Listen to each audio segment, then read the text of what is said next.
Welcome everybody to another episode of Pretty Well Read. I'm Mariah, and today we have a wonderful guest joining us on the podcast. Montreal local performer, artist, hard worker, and a little under the weather is my friend Kayla. Yay! Hi, everyone. Thanks for having me. Of course, thank you so much for being here, and happy Love Month, happy Birthday Month, and happy Black History Month as well. All about me. Yes, I as love it should February. be. Also, I will say, like, kinda sunny out, which has brought back my will to live. Yes. I can definitely feel the days are getting longer.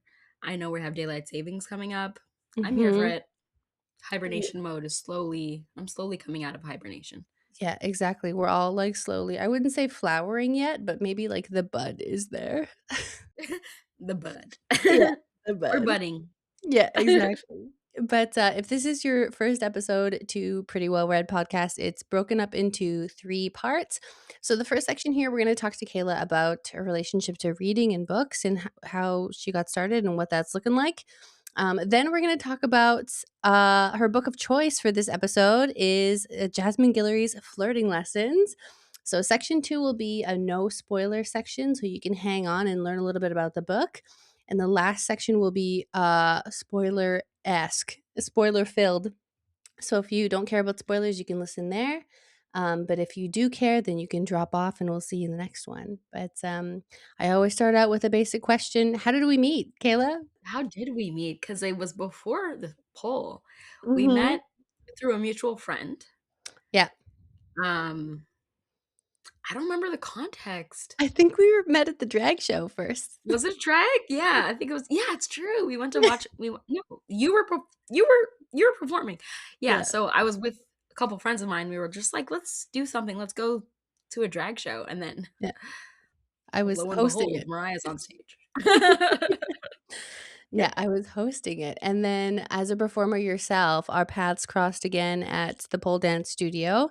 But what kind of performing do you do? Ooh, well, yeah, I do pole dancing, a bit of burlesque, twerk. Mhm. Honestly, wherever there's a stage, I wanna be on it. Yeah, I just I love crowd interaction, but I'm mainly a pole dancer, but I'm branching out to just different types of dance. I've always been a dancer, so yeah. Hell yeah. yeah. I know, I feel like you're one of those types of people, Kayla, where, like, I could ask you in 3 years, and you'll have, like, 5 more things to add to that "I do" list, right? For sure. I'm like, I'm just an artist, exactly. I'm like, I'll go wherever the wind takes me. Like whenever I'm excited about productions or different like concepts, I'm like, oh, I'll figure something out and I'll do it.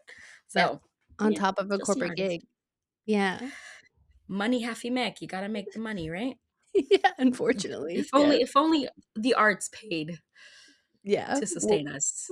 What a concept. When did you get into reading, and what kind of books do you like to read? I've always been like a big reader. I'd say like when I was a child, I was always like that kid with the flashlight underneath the covers, like I've always been really into reading, mainly as a form of escapism. Yeah. But, Yeah. we love it.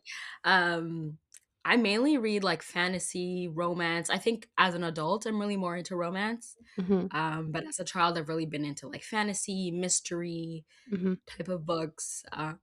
Nothing too scary, like no horror, but like Yeah. mystery type. I like guessing. I like reading through and being like, "Oh my god, I wonder who did it." And then it's like those books that you cannot put down because I'm like, I need to see it through. I need to see it Yeah. through. So always those kind of stories, fantasy as well, like Chronicles of Narnia. Mhm. Huge fan, like Hunger Games, like Yeah. really into like the dystopian type of world building. Not big on nonfiction. Yeah. Fair. The world's hard enough. So I like a little escapism, a little romance, Mhm. a little That's whimsy. Yeah, that's so cute. I could totally picture little Kayla with, like, a flashlight under her sheet reading, like, Chronicles of Narnia. That's so cute. Oh, for sure. Were there any Series of other, like unfortunate events. Oh, I was gonna say, what were the I other was childhood bangers? Series of Unfortunate yeah, Events is a good one. huge one. I loved that one. I love Yeah, that series. that is Yeah, so and, like, funny. I will say, unpopular opinion, I wasn't really into Harry Potter.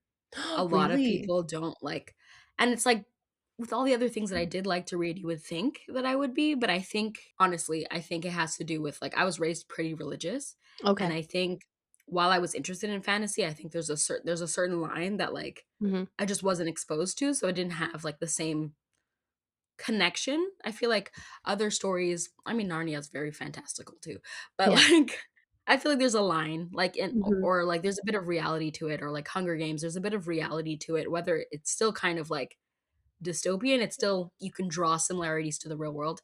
I Right. guess an argument can be made for Harry Potter, you can do the same thing, but Right. I think I just wasn't into the wands, Yeah, that's the fair. witchiness of it all, the wands Yeah. of it all. Yeah, and that's an important distinction. I feel like with Narnia, you've got, like, yapping lion, which is cool, but, like, Yeah, Harry Potter is fully, like, witchcraft, which is a hot button it's which topic with yeah, religious yeah, yeah, yeah. But, yeah, that's so thank you. interesting and fair. And so when you were Yeah. little, did you have like, were there people in your life that set a reading example? Like, were your parents reading or anyone in your family? My mom's a big reader. My mom's like she's works in academia. She's always been very like Oh, nice. she's just a smart woman.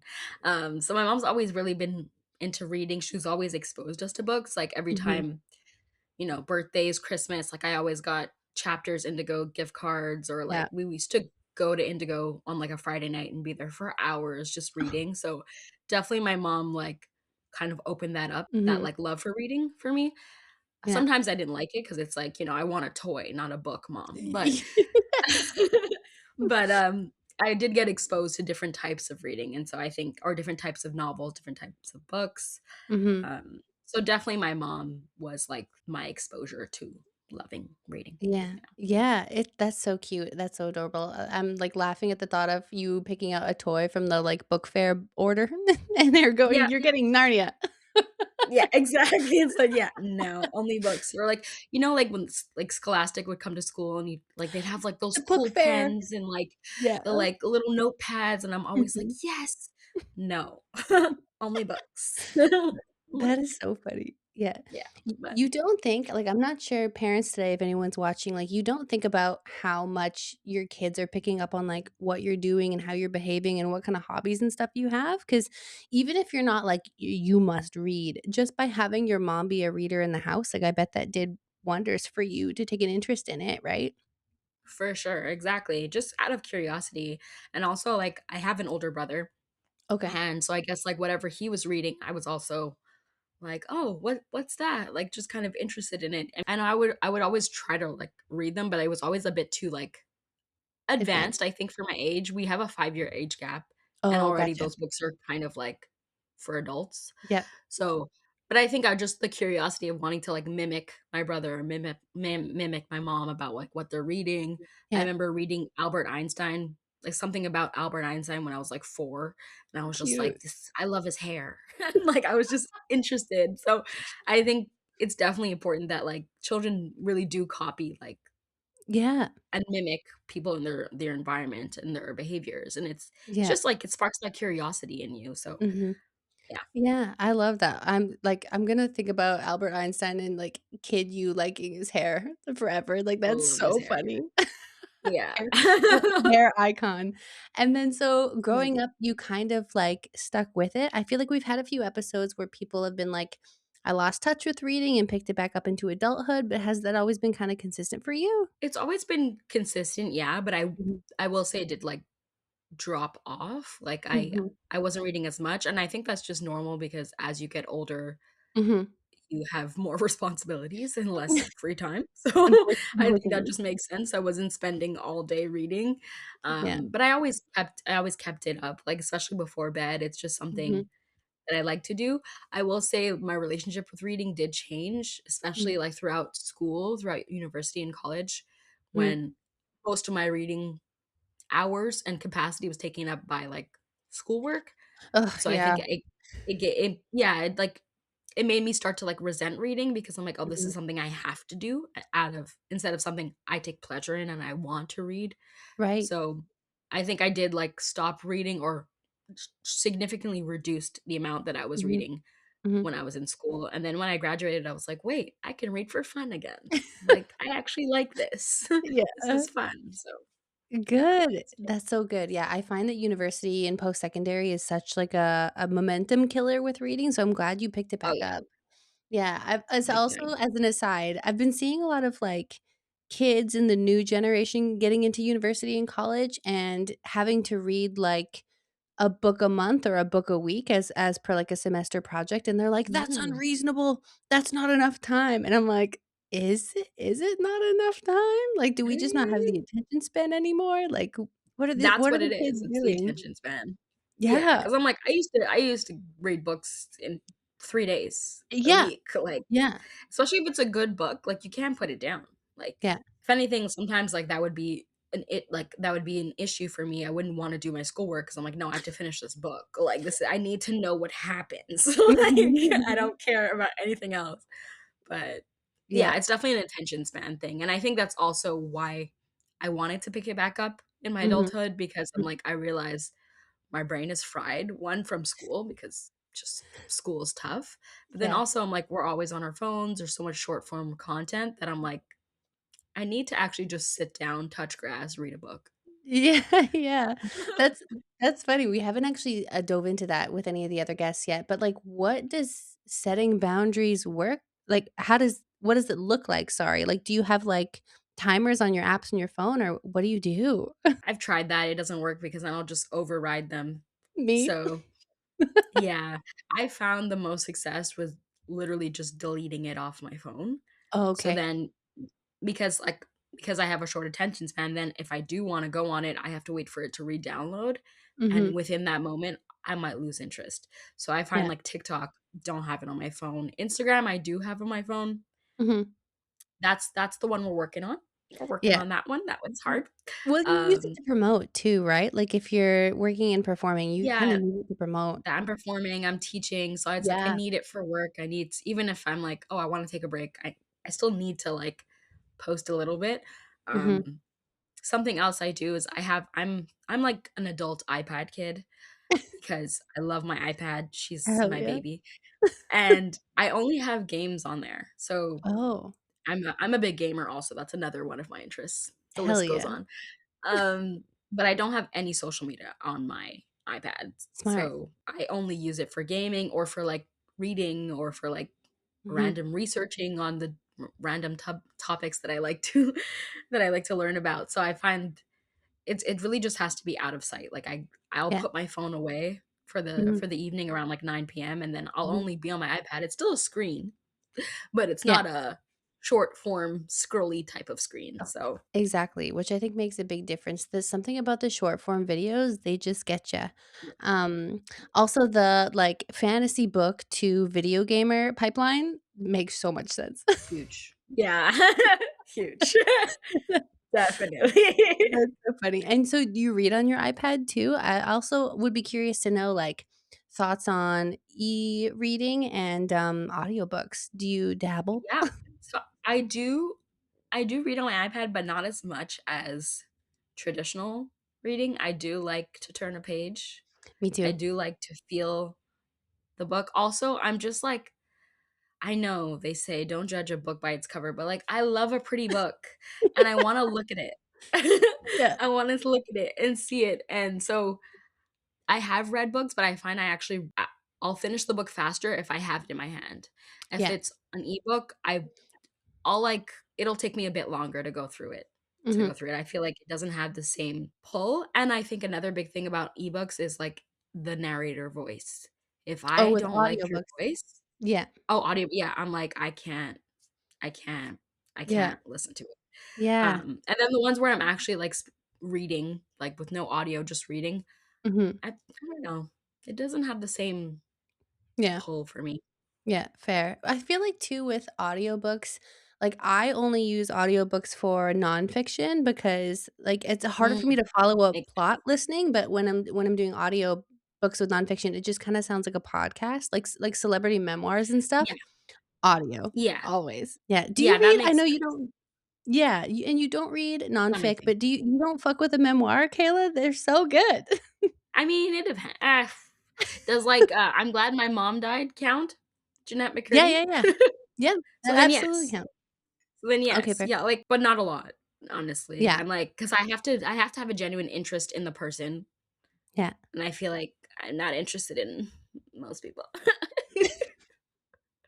it's funny because I don't watch TV or movies, like, but I like because Mm, I've read so many or listened to so many audiobooks of, like, people in TV and movies, like, directors, actors, whatever. So yeah, I know about their life, but I haven't seen any of their don't know their work. work. Like, it comes to mind, Issa Rae's, audiobook was incredible, so good, but Oh, I haven't seen her show.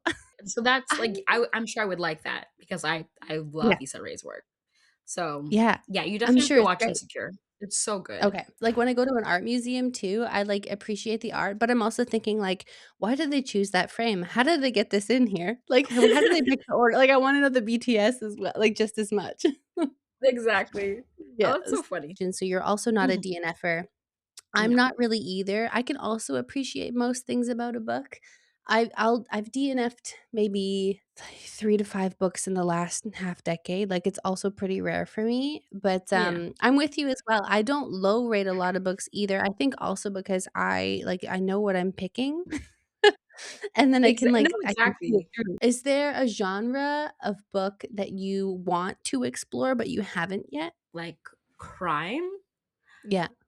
Because I really like mystery. I really like such like your classic, like, murder mystery type of I love a good murder mystery. Yeah. And I feel like it's close enough to crime that I might be interested, but I'm also very much like I'm a scaredy cat. Like, I So, like, can't true crime in particular you're talking like, about? true crime, True exactly, crime. 'Kay, just exactly. making sure. Yeah. I feel like I have this intrigue, like, I'm interested in it because even there's some podcasts that I listen to where it's, like, about true crime, and I find it interesting, but I get scared. I can't, like, listen Yeah. to it at night, and, like because it stays with me. It's with anything I read, it really stays with me, and my imagination is so wild that, like, I could freak myself out. But I really Yeah. like mystery, and I like Mhm, the rush that I get when I'm reading a mystery and I don't know how it's gonna mhm. end, and so I feel like I could probably get that same feeling with true crime, but Yeah. I'm still hesitant. So, Okay. So maybe crime, but we're cautious about it. we're very cautious about it, yeah. I so that's Yeah. interesting you say that. I've only read a few true crime books, but with me, again, it's my, like, BTS brain. I want, like, the aftermath and the behind the scenes. So, like, I wouldn't read a book about the Columbine killers, but I'd read the book from one of the Columbine killers' mom about, like, dealing with the aftermath. Raising or after yeah. Yeah, I her, like, that is going interesting. right? Yeah, it's, like, kind of, Yeah, like, behind the scenes tea that I really want, and I feel like essentially. that's good because it's like it's not the in terms of, like, my fear, because I'm scared Yes. of, like, the depiction of something gory or something, like, really scary, but it's like I still wanna understand the like, I love psychology, so it's like I wanna understand the Mhm, psychology behind it or how it affected, like, the different relationships. So I feel mhm. like that's a good angle that I think I would enjoy as well. Yeah, I think so too. I think it would bring the fear down a couple notches for you. Yeah, probably. Yeah. Do you Mm, make book goals or do you just read by vibe? vibes. I've tried and failed so many, like, New Year's resolutions. I'm gonna read 10 books. I'm gonna read 20 books or, like, a Yeah. book a month, and it never works. It never works. Yeah. I usually will get to, like, month 6 or 7, and then it falls off because 'cause I'm like, "Oh, Yeah. it's summer. I wanna have fun." I'm like and I feel like I put too much pressure on myself and just the Yeah. type of person I am, as soon as something I mentioned it before too, it's like as soon as something feels like I have to do it, I don't Mhm. wanna do it. Yeah. So, I find reading goals are not actually helpful for me. Yeah. I like to just challenge myself. If I'm gonna be somewhere near a bookstore, I'm gonna Mhm. buy a book because when I Mhm. have a new book, I'll be more excited to read it. Yep. So, Yep. not really a goal, but more of like a habit. Like I try Yeah. to buy new books every like 3 months or so. Oh, okay, nice. Yeah. Healthy. What is that? I'm, like, reading all Yeah, the you're time. like, "Oh, every 3 months? Don't know her." Yeah, well, when you don't watch TV or movies, I'm like, what am I gonna It's do? fair.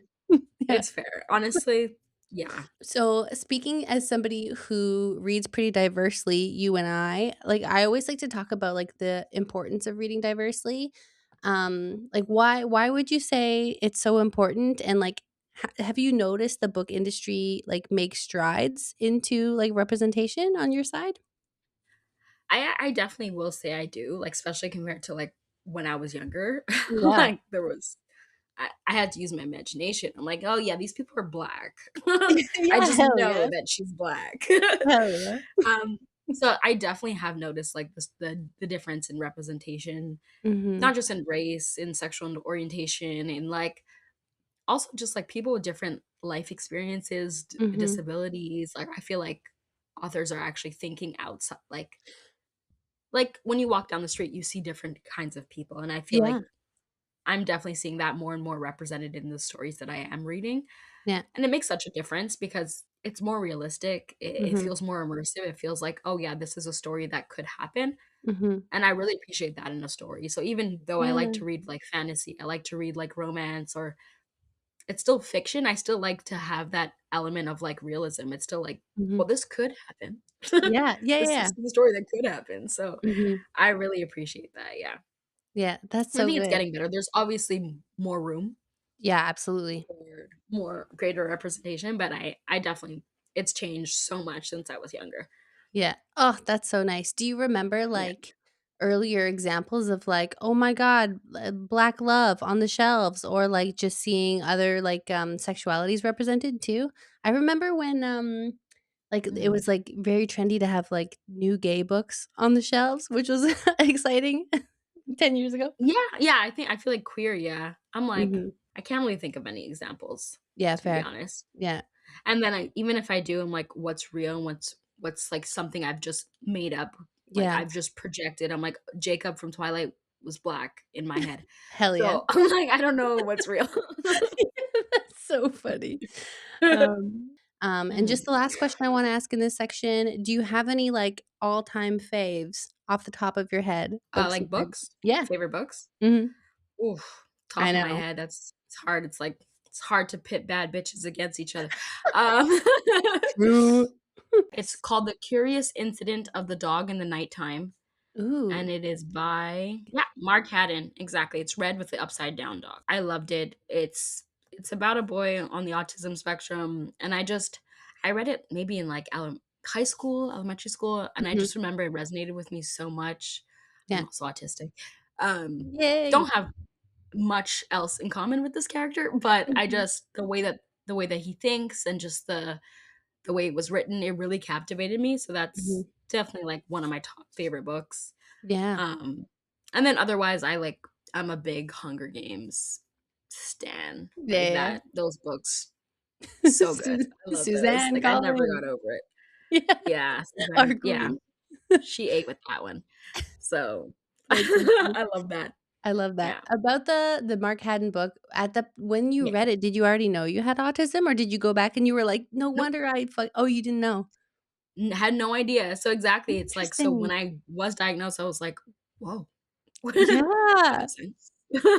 And it wasn't like a super popular book, like I found it like I said, my mom works in academia, so Mhm, I had found it, like, when I was visiting her school in high school or maybe even mhm. I think elementary school. I think I was, like, No maybe way. 10, and I had Wow. just found it in her school library, and I was Mhm. like again, it's the cover of a book. I'm like, "Oh, this is cool." Yeah. And I read it, and I reread it over the years. I just always Mhm. found, like, comfort in the story, and Cool. so I'm like it's always like, "Oh, it's so funny that that was my favorite book." Yeah. It was a sign.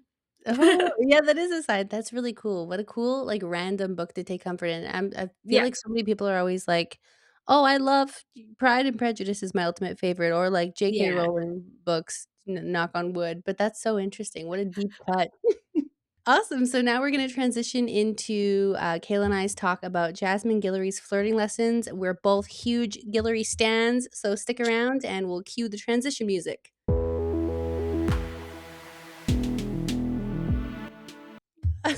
All right. Thanks for joining us. We are in section 2. We're going to talk flirting lessons. I always start by reading the back of the book. So if you haven't checked out flirting lessons yet, this is what we're getting into. Avery Jensen is almost 30, fresh off a breakup, and tired of always being so uptight and well behaved. She wants to get a hobby, date around, especially women, flirt with everyone she sees, wear something not from the business casual section of her closet, all the fun stuff normal people do in their 20s. But there's just one problem. Avery doesn't know where to start. She doesn't have a lot of dating experience with men or women, and despite being self assured at work, she doesn't have a ton of confidence when it comes to romance. Enter Taylor Cameron, Napa Valley's first biggest flirt and champion heartbreaker.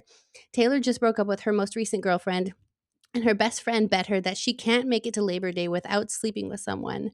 So Taylor offers to give Avery flirting lessons. It should keep her busy and stop her from texting people she shouldn't. And it might take her mind off of how inadequate she feels compared to the rest of her friends, who all seem much more settled and adult than Taylor. At first, Avery is stiff and nervous, but Taylor is patient and encouraging, and soon Avery is looking forward to their weekly lessons.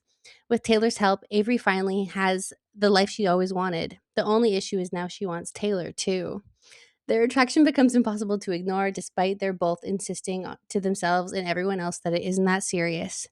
When Taylor is forced to confront her feelings for Avery, she doesn't know what to do, and most important, if she's already ruined the best thing she's ever had. Ooh. Ooh. It is really long, honestly. I'm like, So I yeah. don't even I don't even realistically, I don't even think I read it. I was just like, "Oh, Jasmine Guillory. Yes, Bye." that's dead. That's so funny you say that because yes, Like, she's an auto-buy yeah, author for both of us, and we've bonded over this over the years. I hadn't read it either, and so when I was going over, like, the brief for today for myself, I was like, "Holy shit, I have to read such a long thing." it's so long, yeah. But And in a way, it's good, but sometimes I don't like when it's so long, because then yes. it's like it's you're giving away too much. It's the same Yeah. thing with, like, TV shows, like trailers or movie trailers. It's like, I can't watch trailers. I'm like, "You're giving me the whole story." Like, Yeah. but Yeah, yeah. I've already seen it, but thank you so much for the spark notes. But, Exactly. but that's so funny. My first question always is, like, how did you hear about the book and why'd you pick it for the podcast? But, I already know that it's an auto buy book for you. Yeah. It was just her latest book. I Mhm. love Jasmine Guillory. I love the world building. Yeah. I just love a good romance. It has a pretty cover. We talked about that before. Yeah. Um, so Yeah. honestly, yeah, that's why. And I just like, why did I pick it for the podcast? Like, there were Mhm. other options, but like as where I am right now as a reader, it's like I love romance. That's Mhm. my thing. So I figured it was a perfect like book that I could Yeah. choose. Yeah. Um, Plus it's Black History Month and they're black. Yeah. Yeah, exactly, See. which we love to see. And you Yeah. know that I already had it locked and loaded. I like Yeah, so it was easy. Exactly, it was easy. Perfect. Which other of Jasmine Guillory books do you have, like, top faves? Off the top of my head, I really liked By the Book. Okay. Um, I really liked, like, The Proposal, The Wedding Date, like, that series, loved Mhm. those. Mhm. Those were great. I think that was actually my first Jasmine Guillory was The Proposal. The second with the Um, blue one with the with second the, one, like exactly, and then I was like, "Oh, wait, it's a series." We don't have to, like, really no. read them in order. Mhm. But that series was my first introduction. Mhm. And then, yeah, By the Book, I really liked Drunk on Love Yeah. was great. Yeah, I love also how, like, they're all kind of, like, in the same world, but they're Mhm. not, like you don't have to read one to understand another one. It's just, like, Yes. they all have a similar tone, they all have a similar feel. Mhm. They all, like you feel like they could be all happening at simultaneously. It's like Yeah. Jasmine Guillory's, like, Marvel universe. It's Yeah. fun. No, Yeah. exactly. I am with you. I think The Proposal is my favorite too. I think just because it gives me, like, Jasmine Guillory nostalgia, like, when I first got Yes, into her books.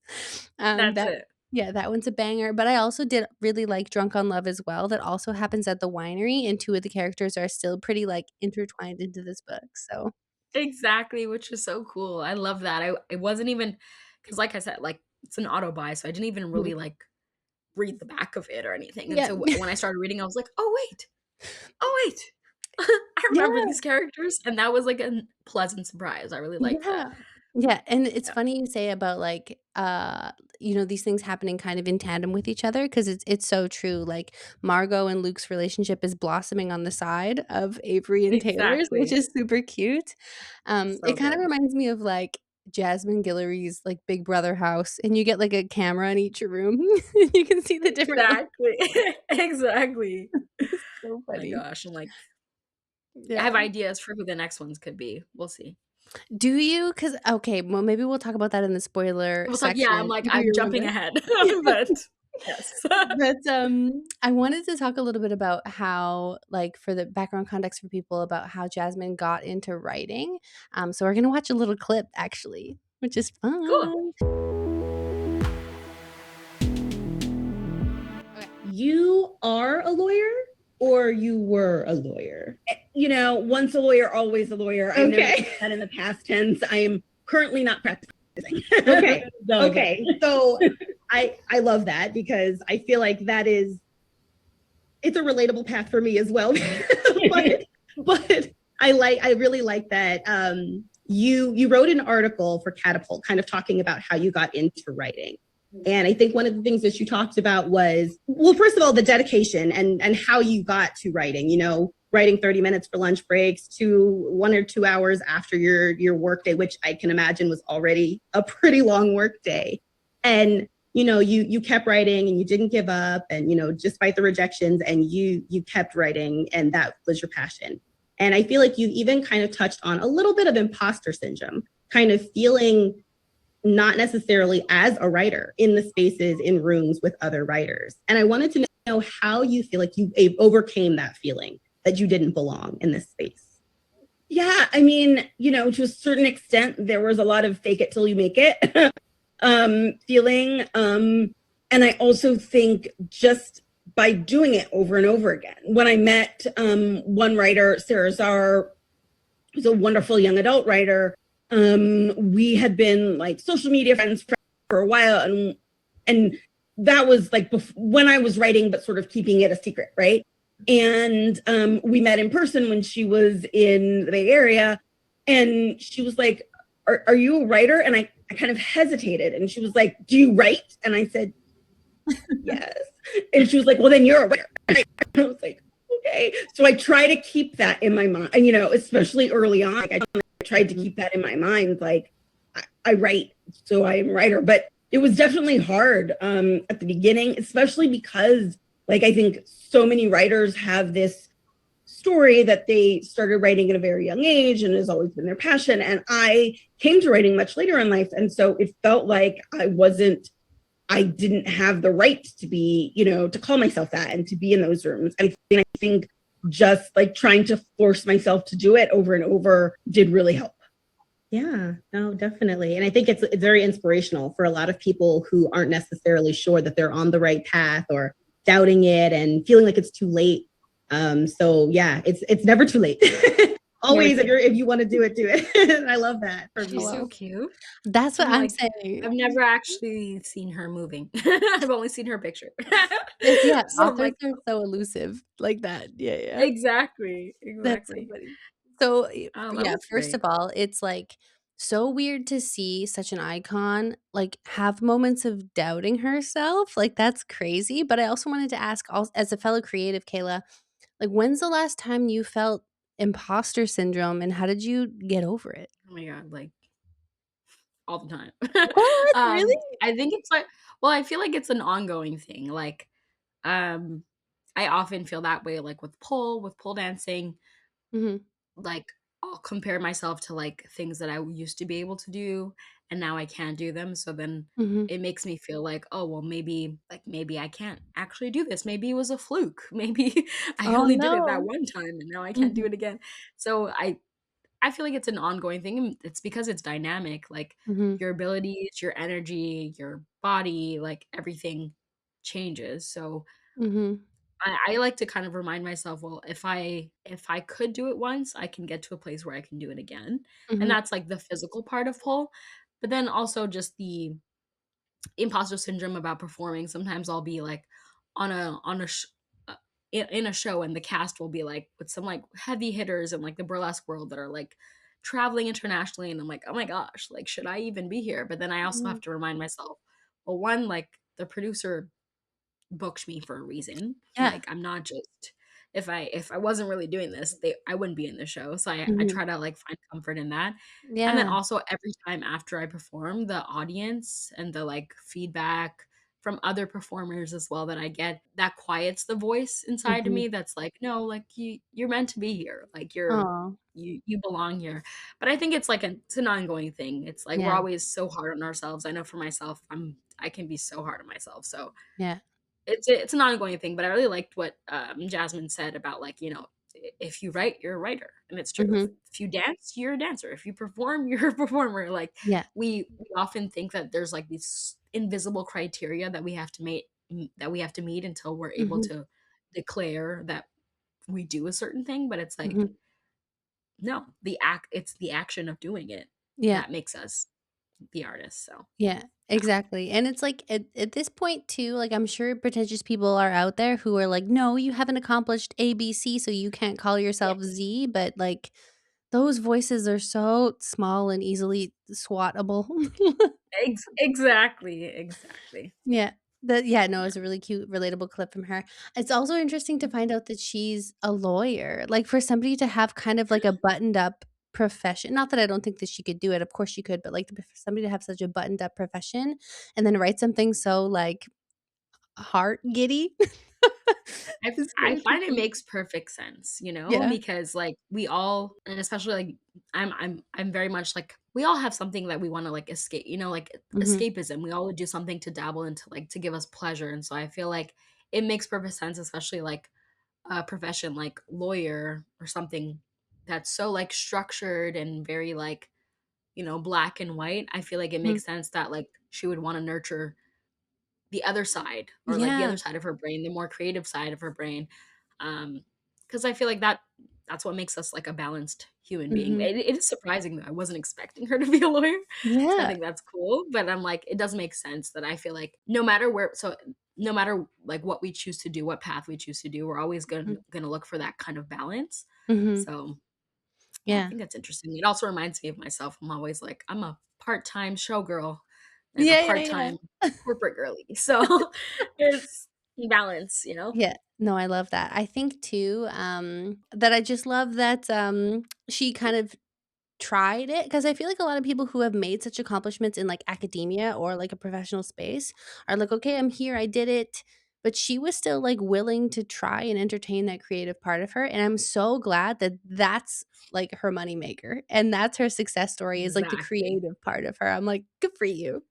It's so inspiring too because Yeah. it's like we're often told, like there's only certain paths that are like your Mhm. path to success. Mhm. And so I find it so inspiring when like it reaffirms that like no, when you follow your passions and follow the things that like literally like make your soul happy, that too is a path to success. There's no Yeah. one way. Yeah, and also that it's never too late to try something new, Yeah. like, if she had time to be a whole ass lawyer and then wanted to try the pivot too, like, it's Yeah, not like like she was we can change our 21. mind whenever we want. Yeah. Yeah. Yeah, what an icon. What do you Truly. think about her dipping into queer romance for the first time? This is her first It's sapphic the first one. romance story. Yeah. Thoughts? Honestly, I'm glad, and I think she did a great job. Like, I think she Mhm. did a really great job, um, kind of, like, showcasing the friendship and the Mhm. romance. Because I Mhm. feel like in queer love in general, I mean, there's so many different types of love in general, Yeah. but especially in queer spaces, queer relationships, it's like the friendship and the ways that we show love to our friends and to people who we're romantically interested in. I find like she did a really good job of capturing that, like the friend group, Mhm. the friend dynamics, Mhm. the the complex feelings that come with like loving your friends Mhm. also. Yeah. So I feel like that was really well captured. So yeah, I was super Mhm. excited about it. I was like, yay, Yeah, I was so pumped too. It's we need funny more when I was sapphic love Yeah, stories. yes, thank you. And so when I was doing research into, like, interview footage for her so we could watch a great clip and get a little more BTS on Guillory, one of her, like, readers went up to the mic and asked her, like, "Oh, this is your first sapphic romance, like, how did you do the research for the sex scenes? Like, did you just guess?" Mhm. And it's like, what an assumption, like, you don't know Jasmine Guillory's sexual orientation, like, That's a good point. Yeah, right? And that's so a when I good was point. like the audacity, and so Jasmine was like, "Oh, spent a lot of years in post-secondary and dating around and being a young woman. I've done lots of research over the years just in Over life." the exactly, just life experience. And I was like, "Work, what like an eloquent way to be like, I have human experiences, you don't know my life." You don't know my life, exactly. No, In exactly. such a polite way. Yeah, it was super funny. Um, I wanted to talk also about the stakes because romance is probably one of the biggest book genres on the market. There's so many different types of romance books. There's like romance exclusive stores too. It's just like a huge segment of the market. For sure. Some people like their romances very low stakes, very fluffy in a way, and some people like it like it's life or death. Um Like, ah, yeah. yeah, This sits a little for me like it's pretty fluffy, but not like unrealistically like Disney yeah. fluffy. Whereas like if we get deeper, maybe we get into like Kennedy Ryan's a little more stakes, Tia Williams is a little more stakes. You're But s ah, yes. but how do you feel about this level of fluff? Like, The does it level? still do it for you? I Yeah. feel like it was good. It Yeah. definitely I think because I'm a romance reader, I'm like, Mhm. "Could have gone further," but I'm always gonna want more, and I think Yeah. that's the hopeless romantic in me, and, like, Sure. that's why I love this genre. I'm always gonna want more, but I feel like it was really well done, Mhm. and like you said, it wasn't too fluffy where it was, like, unrealistic and, Yeah. like, just, like, also juvenile. I feel like Mhm. it wasn't some romance novels read very juvenile where it's like, "Oh, like, you Yeah. know, they held hands and they kissed and then they got married," and it's like, Yeah. "Okay, relax." That's not real life, so I feel like it was good, the tone Yeah. was realistic, Mhm. um, and she went just far enough that, like, it was spicy. Like, it's Mhm. not like it wasn't it's not a teen book, like, it was Yeah. spicy, and I feel like it was just realistic. I really liked it, Mhm. Yeah. but I'm always gonna want more. Yeah. Yeah, me too. I think too, like, a lot of people, the kind of plots and tensions now in romance books are very, like, trauma related too, Yeah. and, like, these characters had their fair share of baggage that we got to kinda see unraveled and work through, but nobody was, like, about to OD or jump off a bridge or something. Or yeah, it wasn't intense. I like Mhm. that. Yeah, it wasn't intense, and I think that's also what I really like about the tone of Jasmine Guillory's books. It's like it's casual, it's realistic, and it's not, like, overwhelming in your face, Mhm. like, "I need this person or else I'm going to die." Yeah, Mhm. it's a very, like, natural line of thinking. Yeah.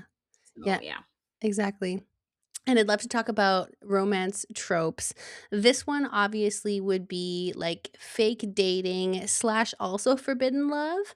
But what other like so other tropes would be like friends to or enemies to lovers, friends to lovers, that kind of stuff. Are there any other tropes that like hit for you? Mhm. All of them. Honestly, I think I love a good friends to lovers, and I feel like Mhm. there was an element of that too Yeah. here in Yeah. this book. Enemies to lovers, yes, with an asterisk because I find sometimes it can be a little weird. Okay. Sometimes, like, if the enemies if, like, they were really, like especially when I feel like especially when it's a man. Mhm. That's true. Sometimes it can be like, is it really enemies to lovers, or did you just, like, wear her down? Yeah. Where Yes. she's and I don't like that. I don't No. like that trope at all because then I'm like, "Where's the romance?" Like, you just beat her into submission. But, True. friends to lovers, I love the forbidden love. I think that's Mm. just a classic that's never gonna get old. I mean, Romeo and Mhm. Juliet, like, that's Yeah, never gonna get true. old. It's so good. Like, you want what you can't have Mhm. type of love. Yeah, true. Yeah, all Yeah, of them, yeah. honestly. I'm with you on the enemies to lovers thing. I feel like that's more of a trope used in, like, erotica because it's very like, "Well, we Yes. became lovers because it was, like, a dom I bullied you Yeah, into, the like, wanting to tension fuck and the me." Yeah, yeah, situation. yeah, Yeah. I also wanna give a shout out to, forced proximity, like, 2 people stuck in a place, so they fall in love I because love 'cause it. I love it. The elevator broke, and now we're trapped here. I love that. Yes, yes. And it's so especially good. the, like I guess it could be like a forbidden love, but kind of like workplace romance or like kind of Yes. like, I know I shouldn't, or like they're my friend's ex-boyfriend, or they're my like, I know Yeah. I shouldn't, but we had this chemistry between us. Love Yeah. that. Oh my god, you're such a little forbidden love stan. Oh, for sure. So funny. I wanted to also talk about, we're talking about, how far diversity has come, but so this book has lots of different things. It has, of course, Yeah. like Black love, queer love, Also, a shout out to, like, body positivity and, like, fat positivity, because like, Taylor is Yes. not, like, a skinny little mini, and it's so nice to see, like, like, the book wasn't about, like, and she got confident by the end, and she worked on it. She just, Yeah. like, already was, and people were like, "Taylor's hot," I and like love that. And yeah, she's the girl that everyone she's a woman everyone wants. yeah, Like, I love that that's flipped the beauty standard and it was like, no, like this confident person that Avery's learning from is mhm, does not fit the beauty standard that we might think. yeah, And she loves herself and she mhm, feels sexy and she like exudes this like sexual confidence. yeah, I love it. Plus she's short. I yes. love that like she's shorter than Avery. I was like, that's really cool too. It's so Yeah. cute. Yeah. The scenes where they would describe, like, also not a spoiler, obviously they get together, but they would be like, and I love her, like, soft belly and, like, how sexy her and, like, those kinds of things. I was like, "Yes!" Yes, the little comments, exactly. Yeah, it's so I well love set up, that. and I love that it wasn't about, like, she overcame her insecurity. Exactly. It wasn't like in your face, like, oh, No. she's been so insecure and exactly. I don't like Mhm. that. It was very like casual, matter of factly, like, no, like this is a body. Yeah, And like I exactly. love all parts of her body. Like I loved it. Yeah, I loved also it. lots of now that I think about it too, like, non-binary representation without saying, like, lots of, Pronouns, like, exactly. they yeah, exactly. The She use of Jasmine pronouns was so wonderfully done, like, that it wasn't, like, in your face, "This is mhm. flower, her Yeah. pronouns are they." Like, it was very casual or, like and when they said, like, "My pronouns are she, they," and they were actually Mhm. interchangeably using the pronouns, because Yeah, like, my pronouns are also she, they, and it's, like, oftentimes you say she my pronouns are she, they, and the person will just call you she. yeah. But I like the way that, like, it was like, the pronouns were used interchangeably. Like, Mhm. it wasn't just she, it wasn't just they, it Yeah. was both. So, Yeah. True, no, really well done. yeah, that's a really good point, and I think that also speaks to, like, it's realistic point we were making earlier, Yes. because when you meet people in real life and they distinguish their pronouns, for the majority of people, especially in, more liberal cities, we're just like, "Okay, cool," and then we just, like, go on. Yeah, Yeah, so it's not like a plot exactly. point. It's not like this big it's not a plot point, it's just it is. Who were your favorite and least favorite characters? I mean, favorite character, Taylor, just because, like, Mhm. she's so hot. Like, Mhm. even like, she was described really hot, and then also just, like, I could relate to, like I feel like I could relate to her because 'cause I'm hot. No, I Hell could yeah. relate to her because, like, the way that also she struggled with, like, feeling like she was in a different place than her friends. I Mm. found that really resonated. Um, and then also Avery, I related to the fact of, like, that she was, like, pretty, like, reserved in the beginning Mhm. and then opened up because that's something that I definitely, like, relate to as well. Mhm. I really liked Beth. Me too. Beth's I was so gonna say Beth. cool. Yeah. Like, and I really, really like that friendship. I feel Mhm. like, very close second to, like, the main love story. I feel like Mhm. the friendship with Beth was, like, so wonderful, like, so Mhm. healing. Because 'cause I'm, like, especially, like, making friends in adulthood, Mhm. making more queer friends, like, Mhm. that's its own experience on its own, so I really liked Beth. Yeah. Um, least favorite, it's hard because I like them all in their own Mhm. ways. Mhm. I think, like, there was a point where I was kind of, like, not feeling Erica, Yeah. like, Erica was getting to me, Yeah. like, towards the end for sure, Yeah. and I think I still didn't really get, like, a good I think I finished the book being like, "Hmm, Not sure. hmm, not sure about you." We're gonna have to watch her. Yeah, yeah. Yeah, I don't know about that one, Yeah. but either Er way, it wasn't, like, a strong dislike. I'm like Mhm. it was just like, "Hmm." Yeah. Yeah, I feel like she's, like, left a very, like, sleep with one eye open taste in my mouth a little bit. Exactly, and you gotta watch that one, like, Yeah. I don't know if Yeah. she's really your friend. Yeah, and also I agree with you on all those Oh, points. I think, the partner, but yeah, Erica's partner was the Sam. one I would also add. Yeah, Sam is also, So then like it's like, yeah, maybe Erica's acting that way because Sam. yeah, Sam doesn't seem super pumped about the baby, and it's like, "What?" Sam, that was weird, and I'm like, I wish we got more, but I know it wasn't their Yes. story, but, like, Mhm. I'm like, "What the hell was that about?" Like, Yeah. I mean, I do understand because also wait, is this a spoiler section? Not yet, no. Okay, so we'll talk about that after. That is a good incentive to stick around to the spoiler section, but we have a few more Yeah. in the non-spoiler parts. Would you consider yourself also a flirt? And, like, what's your, like, flirting style, Kayla? Oh my gosh. I don't consider myself a flirt. Um, People would say that I flirt. Oh, there you go, you're one I of don't those. think I'm fully aware that I'm Okay, flirting. got I it. think I'm just existing. Yeah. Um, like I always say I'm like, I don't think I have game, like, Yeah. at all. I think I'm just a little silly that it's attractive. Yeah, Like, yeah, I yeah. think I'm like the perfect balance of like little weird, little strange, little cute that it Yeah, works for me. yeah. And that's pretty privilege. I haven't had to try too hard. Hell yeah. Hell yeah. But, um, because I think even when I am trying to flirt, like, Mhm. even with my partner, when I'm trying to flirt, it's like, I think it comes across just, like, so goofy. Yeah, Like, yeah. so, so goofy, and but it works. It works for Aw. me. So I don't really think I have a flirting style. I think I'm just, like, really honest Yeah. and silly. I'm also very clumsy, and I think that also, like, works for me, which, Aw. like, I see that in a lot of, like, romance books where, like, Mhm. she's, like, flustered and shy and clumsy, and I'm like, "Oh, that's just me Yeah, regularly," but yeah. it comes across as, like, endearing or, like, Mhm. maybe she's shy, so Yeah. but I don't consider myself a flirt, no. Okay, interesting. So you're just, like, charismatic, and people translate that as, like, "Oh, Kayla's flirty." Yeah. I think so, yeah, because 'cause I've been told that, like, "Oh, you're flirting," and I'm like, "What do you mean?" Like, Yeah. I'm pretty expressive with the way I Mhm. talk, and, like, so I think that comes across as, like, I'm more interested than I'm not, which Yeah. sometimes is annoying. Yeah. But I can't help it yeah. that I'm charismatic and pretty, they said. Sorry. That's so funny. What does your I we'll get into the date scenes in the next section, but what does your ideal date look like? Definitely, like, activity based. Yeah. I love a good activity, like ceramic cafe. Mm. I love, like, yeah, like a little paint night, a little When they were painting pottery, were you like, "Ah, what do you" then they kinda dunked on it? Were you like, "No, it's fun." literally, I was like, "No, wait. No, wait, guys, wait." So fun.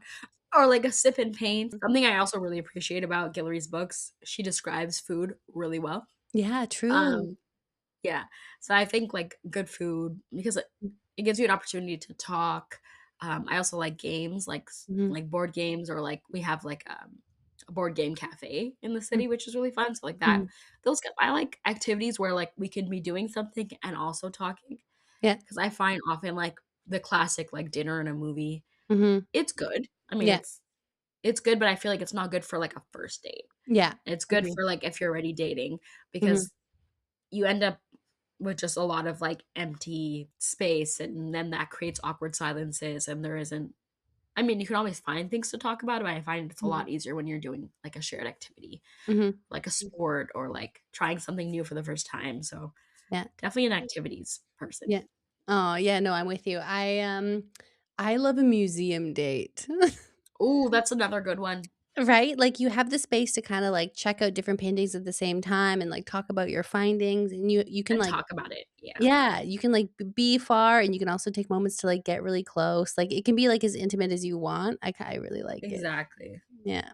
I went on a museum date with a gentleman years ago, and I, like, hated him, but I was like, "Oh, I need to come back here because this would be such a bomb date with somebody I actually liked." That's someone exactly, Yeah. exactly. Yeah, it's so funny. So now when I go with my boyfriend, I'm like, "This is glam. This is it." So, we'll kick it off into the next section with, spoilers, so stick around, for all the tea about flirting lessons.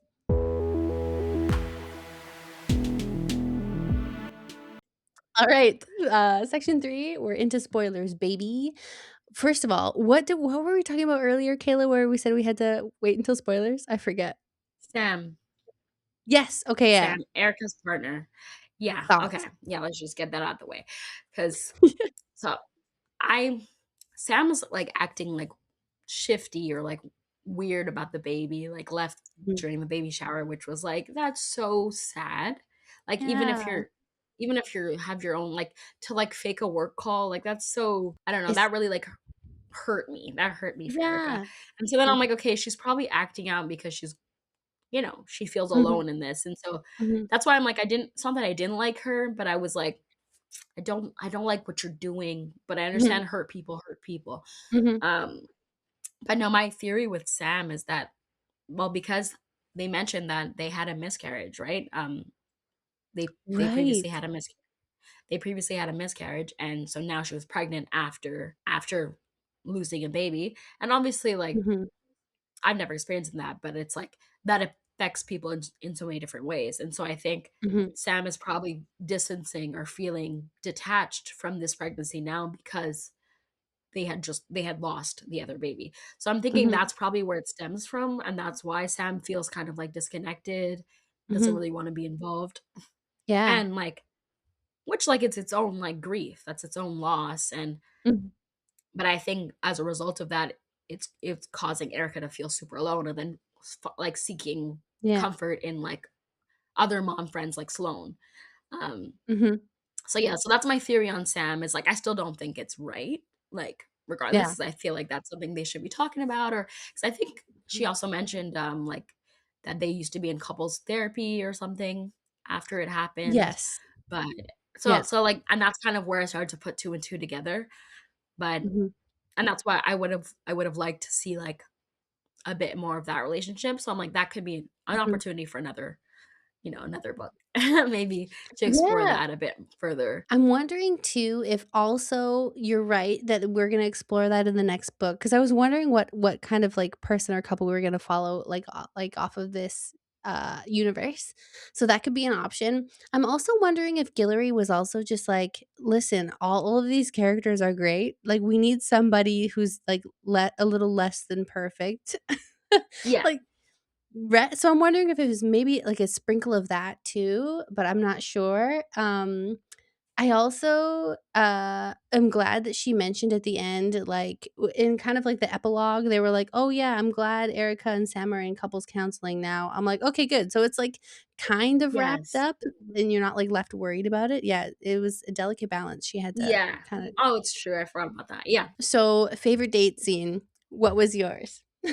I love a good salsa lesson. Mhm. Like, it was great. So, Mhm. yeah, I did like when they went to do the painting and they were talking about Yeah, how, like, they didn't like it. I was like, I yeah, love that. But I feel like yeah. that's been done. And I feel like salsa dancing is, like, really unique. I like the Mhm, idea of, like, them dancing with other people mhm. in the first time, and then when they go back, they dance with each other. I loved that, like, full circle Yeah. moment. That was so Mhm. sweet. Um, and yeah, I love dancing, so I feel like that was probably my favorite one. Yeah, that's perfect, that's so cute. I thought that you were gonna share my favorite scene, the burlesque show. Oh my god, it's true. Yeah. I forgot about it. But that was great. When she sat in Yeah. front, that was great. Mhm. I As soon think as that's, as like. soon as, like, she's like, "Should we sit here?" I was like, "Oh, this is gonna be fun." Yeah, yeah, which is, like, funny, especially for insiders like us who know, but also, like, it was Yeah. such a sweet, like, character growth moment for Avery, like, we were all like, "Yay, Yeah. look at her," like, kinda putting herself out Coming there out and of her being. shell. Yeah, and all without Taylor's convincing or prompting. She's like, "No, I'm deciding Pushing. I wanna do this." I'm like, "That's so sweet, I'm so glad for you." Yeah. Yeah. It's true, that was, like, a turning point for her, I feel. Mhm. Like, for her, like, getting out of her shell, and, like, I loved seeing the progression of Avery, Yeah. like, becoming more sure of herself, and, like, Mhm. definitely see the flirting lessons working. Wanted to talk about the bet. So, Erica betting so not only Erica betting, Taylor that she won't sleep with somebody by Labor Day, which she failed, but Erica betting about how long the relationship would last behind her back at the baby shower. Like, if you were Taylor overhearing that at the baby shower, like, what would you have done? That hurt my feelings for her, Me for sure. too. And I think, like, and that's why I said, like, Erica was like, Mhm, like, that's not okay to say. And I think, and but it wasn't surprising. I feel like it was in line with the previous conversations that Taylor and Erica were having. mhm, So, and I kind of like the way that it was written because it is realistic. Like, mhm. when you're in different phases of your life with your friends, oftentimes it's hard for you to relate to each other. Yeah. Um, and sometimes it does go down that path where, like, they can be a little bitchy, a Yeah, little yeah, bitchy yeah. about it. Yeah. But yeah, I don't know, if I was Taylor in that moment, I think I don't know, I'm petty, so I think I would have come out and been like, "What'd you say?" Me too. And I understand it was her baby shower, but I still would have been like, "Oh, really? That's how you Yeah, feel?" yeah. Because, like, also because Taylor had been feeling, Mhm, like, the distance in her mhm, friendship with Erica over time, and she didn't really talk about it, and mhm. I maybe that wouldn't have been the right venue to talk about it, so I do like that they did Wait. have that Yeah. conversation afterwards, Mhm. um, but yeah, that was so, like, that hurt me. Yeah, That hurt me for her. me That was too. mean. Yeah, I think I'm with you. I would have been tempted to be like, "The fuck, dog?" But at the same time, like, I'm glad she didn't. The I place, and I'm glad she didn't. Yeah. Yeah, I think also too, like, when you are the seemingly tough friend, the friend who's like a take no shit kind of girl, it's like people sometimes take that opportunity as, like, a free pass to dunk on you because, "Oh, you're Taylor, you're tough, you can handle it, like, let's Yeah, roast her, make fun of her," which also, like I'm like, "No, just because 'cause you're, like, a tough, independent, like, self-confident girl doesn't mean you get to get extra dunked on." exactly, Yeah. exactly. And Ugh. I've yeah, that and I think that's why it hurt even more because it's like and even just the idea of, like, the bet in the first place, so the Yeah. original bet of, like, not sleeping with anyone, and the way that she would talk about, like, Taylor, like, always dating people and, like, Mhm. not getting attached and, like, she doesn't Mhm. do relationships and, like, I Yeah. think exactly the way that it was spoken about so, like, casually and, like, blasé, like, she doesn't have feelings, like, she's not a person. I feel like it Right. really yeah, like, it took away, like, the humanity of Taylor, Yeah. like, because she has this reputation that, like, she isn't capable of having deep feelings for Mhm. people, and I that too, like, kind of hurt, especially when it's someone that you care about, your best friends Yeah. talking about you like that. So I do and then I feel like she didn't really have the space to, like, show that she was hurt about it until the Mhm. end of the book, Mhm. but you definitely could see that she was bothered by all the comments Yeah. that Erica was making, yeah. Yeah, of course. Yeah, we got, like, enough of an internal monologue on her side, which is, like, it just made you just absolutely feel for her. But I wanted to talk also about how, yes, this is a romance, but it's so much about friendship, this book. Who had your favorite friendship, and why was it Avery and Beth? Yeah, basically. Avery and Beth, so good. Um, I loved it. One, just because it's so like I keep saying this whole book, it's really realistic. Mhm. I think because going back to the beginning, Avery really wanted to, like, one, like, start flirting with women, dating Mhm. women, but Mhm. also just, like, being in more queer spaces. I feel like Yeah. it's not just about, like, dating or sex, it's just about being around, like-minded people or, Right. like, expanding your horizons, and I feel like her friendship with Beth did exactly that. Mhm. She tried something new, like the garden club, which, like, Yeah. I love plants, so I was like, "That was Yeah. really cool." So And their, cute. like, shared excitement about, like, the different harvests, the different vegetables that would come up, Yeah. the way that their friendship like, evolved over time as well, Mhm. like, where and that moment where Avery's like, "Oh, I don't know if, like, she thinks, like if she thinks I'm her friend or, like, Yeah. am I just, like, a casual friend?" That's Yeah. so relatable. When she's Yeah. like, "Oh, I wanna be invited, but, like, I don't think we're actually friends like that. Maybe she Yeah. only sees me as, like, a part-time friend." So, Aw. that was so cute. I really love their friendship. That's so cute. So you kinda relate to, like, Avery's approach to, like, the budding friendship and I don't know what kind of friends we are. It's so funny because Yeah, I relate to Beth. Like, I am always the extroverted one in my friend group, and I mm, very much like, I find my little introverts, and I pluck them up, and I'm like, "We're friends yeah. now. Congrats." And I'm like, "You meet me at the garden. We're gonna go garden together. It's gonna be so fun." Or when Beth would be like, "We're getting drinks after, right? Like, we're gonna go get food. Yeah, Come to my place." Like, I'm very like, "This is the yeah, plan, new that's friend." very you. Yeah. So I thought it was so sweet, and for them to just, like, start that yap at the bookstore, I'm like, "I feel like I've done this to people before." For sure. Yeah, I definitely relate to Avery more because 'cause I'm like, I don't actively, like, seek out conversation with Yeah. people, Fair. honestly, so I feel like I mean, when I with my friends that I do have, like, I talk, I yap all the Yeah. time, but it's, like, Yeah. meeting new people, and so Avery's, like, hesitation to, like, Mhm. even talk to people or, like, how to make conversation, what do I talk about? When she was like, oh, I should have asked her where the garden club was. I'm like, that's so relatable. We're like all talking. I'm like, oh, I didn't ask for like her Instagram, or like Yeah. she told me to come to this place and I didn't ask where it was. And now I'm like, ah.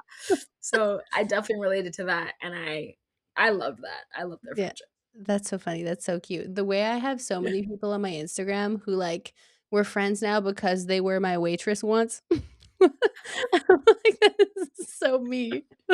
Amazing. So funny. I wanted to talk about, like, kind of both characters' internal struggles. So Taylor feels like she's not caught up with her friends in life. They're not at the same, like, adulting stage, for lack of a better Yeah. term, and Avery has trouble coming out of her shell. Who do you relate to more? I feel like I related to Avery Yeah. a lot more, Mhm. but I've related to Taylor in different times in my life as Mhm. well. So I feel like I was able to like relate to both of them. Mhm. I think when I was a lot younger, I related a lot to Taylor. Like I didn't really want to do serious relationships, and I was just like floating around, Mhm. Mhm. having a great time. But Hell then yeah. I still like having a great time, like outward facing. But then internally, I'd be like, okay, I do like have this desire for something deeper, but it's just Mhm. not happening. And everyone Mhm. around me, like I think a lot of us can relate to, like, even if you're like sure of what your life choices are and like what you are doing with your life, it's Mhm. very easy to like think about what other people are doing and be like, well, is that is that something that I can even have? Like, Right. is that within reach for me? So I Mhm. think I could relate to both of them. But where I am right now, I think Avery's like character growth and the way that she like opened up out of her shell, and like also like towards the end of the books is so much more like sure of herself. I think Mhm. I really relate to that too. Like just in the way Yeah. she speaks, the way she like was more assertive, the way she was not just flirting, but like even in her friendships. And Mhm. I think I really relate to that like growth of like coming out of your shell. Aw, Yeah.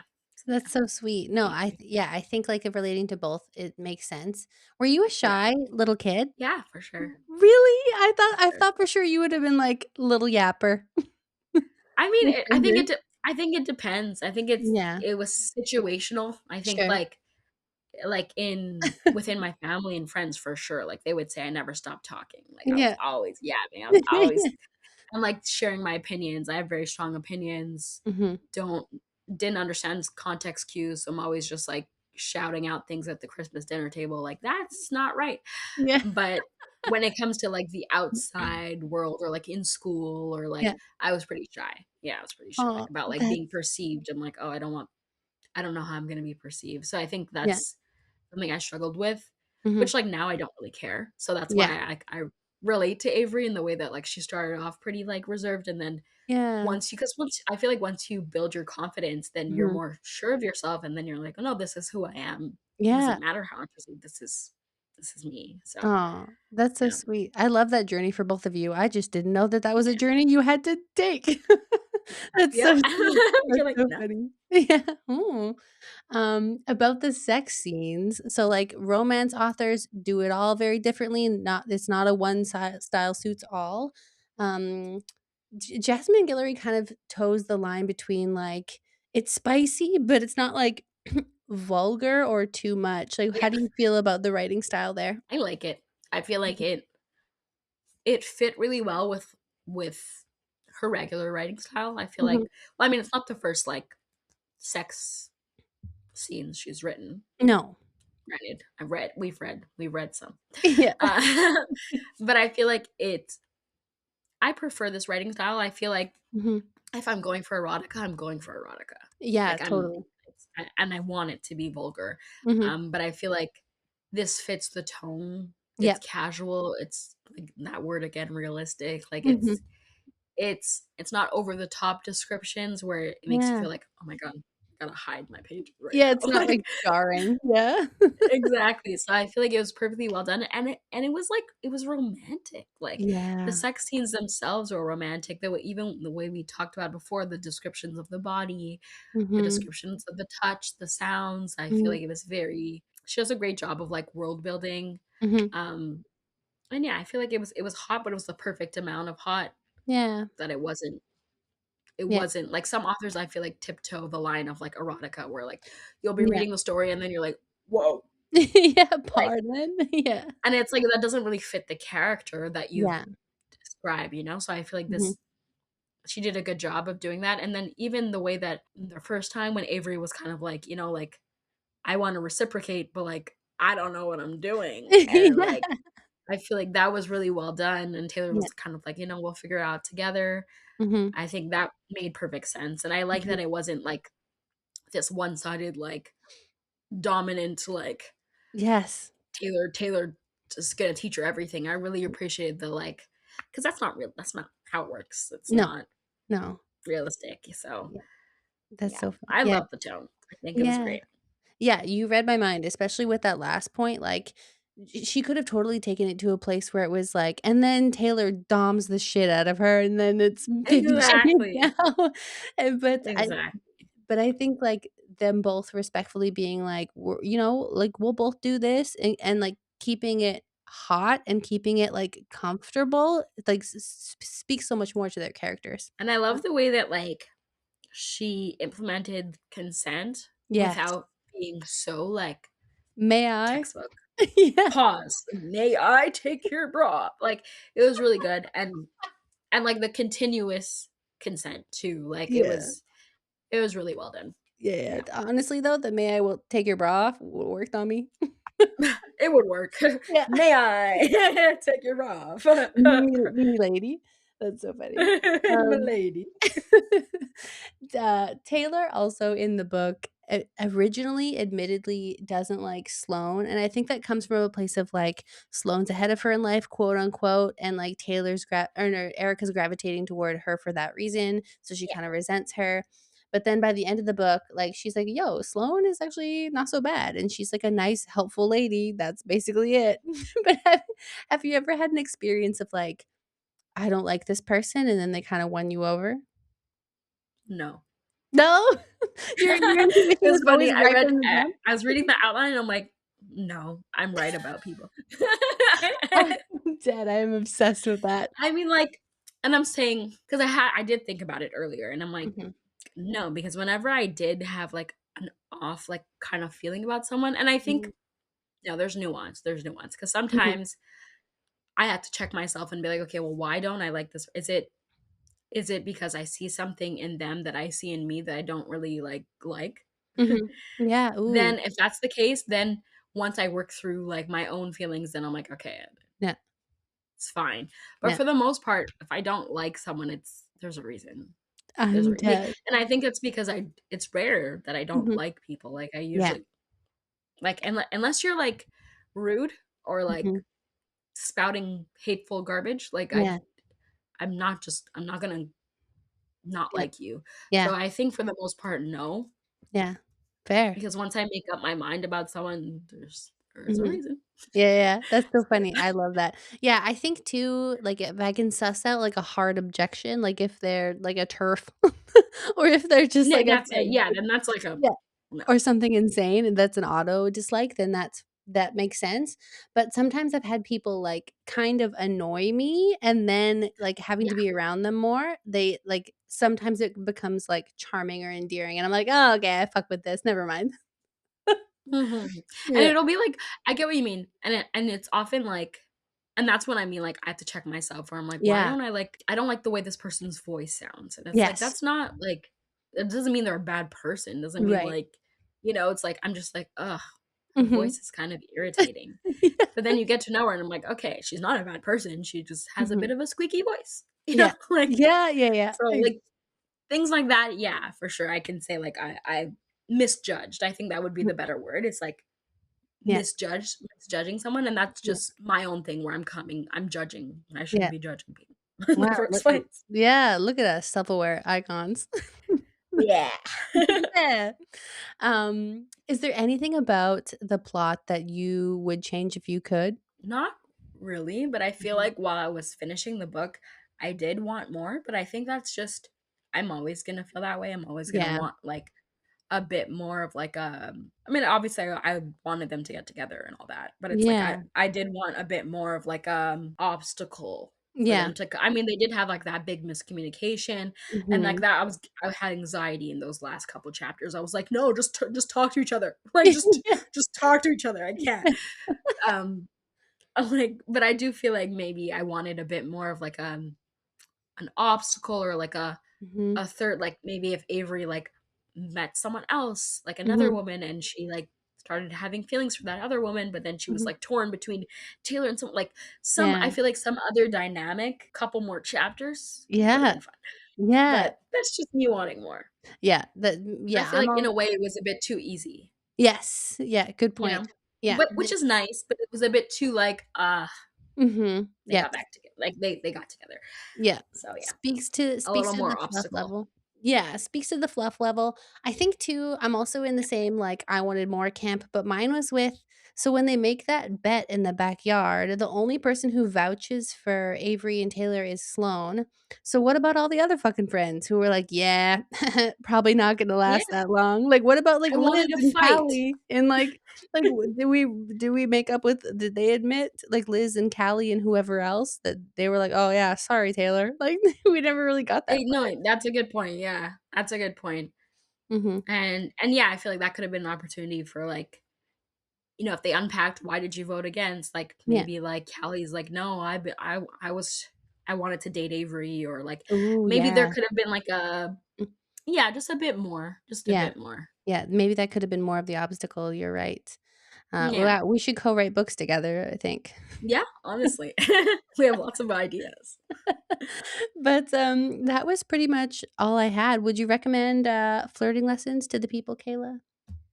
Definitely recommend if you're looking for, like, a light queer romance, Yeah. make you feel all good inside. I Mhm. definitely recommend. And, Yeah. where can the people find and follow you? Yes, you can find me on Instagram at kumquatkayla. That's about it. Oh, nice, you're I not on any dance. of the other ones? On no other I'm social? not I Good for mean, you. same thing on Twitter or Okay, X, TikTok, but I Instagram is usually, like, where I am. That's where I post perfect. my work, that's where I post my dance, my performances. Yes, Um, yeah, great. I also teach at Studio Origins if you wanna learn pole, come see Yeah. me. Oh. But yeah, Awesome. Well, great. Well, everybody go give Kayla a follow. Obviously, I'm going to put their links in the descriptions of wherever you're watching this. And thanks so much for tuning in, and we'll see you in the next one. thanks for having me. Of Take care. course. Bye.